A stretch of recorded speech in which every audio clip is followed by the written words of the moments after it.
Next tonight, they began in Tottenham and then spread across the capital. The August riot saw widespread vandalism, arson and looting. Today, an official report said that it is inevitable that it will all happen again unless there are major changes. What's more, the Riot's Communities and Victims panel concludes the reason the riot spread so far and so fast was the initial Met response. Put simply, people thought they could get away with it. Marcus Powell reports. As riots broke out and disfigured communities across the capital this summer, the police backed off, giving the impression the streets were there for the taking, and the trouble spiralled. This and false rumours about the shooting of Mark Duggan led to rumours spreading like wildfire across social networks. Riots and looting which began in Tottenham went viral. Now a report into those riots say they could happen again if urgent action isn't taken. The police were condemned for failing to act decisively. The panel believe the riots wouldn't have happened elsewhere if the police had been more robust. I think what's become clear, and certainly as we've talked to people up and down the country, is that the images of the police being seen to back off acted as a call to arms and encouraged others to go out.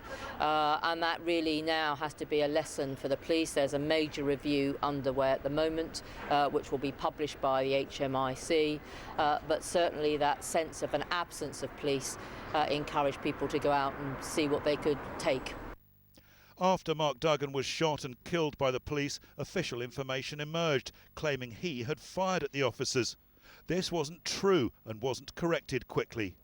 False stories also emerged across the internet saying that Duggan had been assassinated. There was also a failure by police to communicate with his family. It was later revealed that police had intelligence that he was a gunman on a mission. A loaded weapon was found near his body, but by then the trouble had begun. Despite being comprehensively criticised for failing to regain control of the streets, failing to communicate properly with the Duggan family and failing to quickly correct false stories which were circulating after the shooting, the Metropolitan Police finally issued a statement which didn't actually address any of those points. Instead, they agreed that the public might feel they'd been abandoned by the police, but they insisted they'd done all they could with the resources available. They said it wasn't an issue of failing to take action, it was rather an issue of not having the resources. They insisted they had been robust, making 450 arrests over the course of 3 days. But they didn't answer the panel's point that unless they took urgent action, there could be more riots ahead. Although the riots were sparked by a distrust of the police, the panel observed that the damage and looting was more about getting an Xbox or a new pair of trainers rather than any political purpose. In the aftermath, they noted that the Riot Damages Act was simply not working. Even 6 months later, they expect that only 1 out of 10 of the major claims and only half of the smaller claims will have been settled, meaning many people can't rebuild their homes, businesses and lives. Marcus Powell, London Tonight. The Deputy Mayor for London, Kit Malthouse, is in Westminster for us this evening. Good evening to you, Mr Malthouse. Hi. Clearly lots of changes need to happen, but a quote from the report here: had the police response in Tottenham and subsequently across London been more robust, riots would not have happened elsewhere in England. That is pretty damning on the Met, isn't it? Well, I'm not quite sure what it means, and I just want to correct something that was said a couple of times in your report there. Nowhere in London did the Met back off.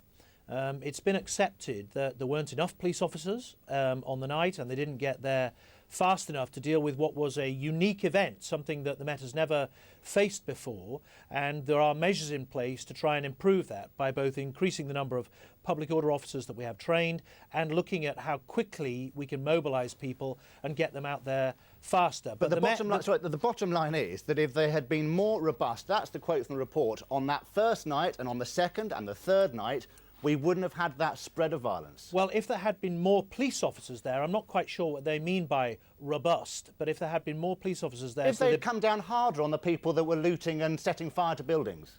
Well, if they had arrested more people, if they'd had more police officers there so they could get in amongst the crowd and deal with them, then yes, that's probably the case. And certainly the Met have put their hand up and said that on the night the response was not adequate. That's self-evident from what happened. But I think we also have to bear in mind that, you know, the resources that were there, the officers who were on the ground at the time, behaved incredibly bravely, and I think to characterise them as backing off is unfair.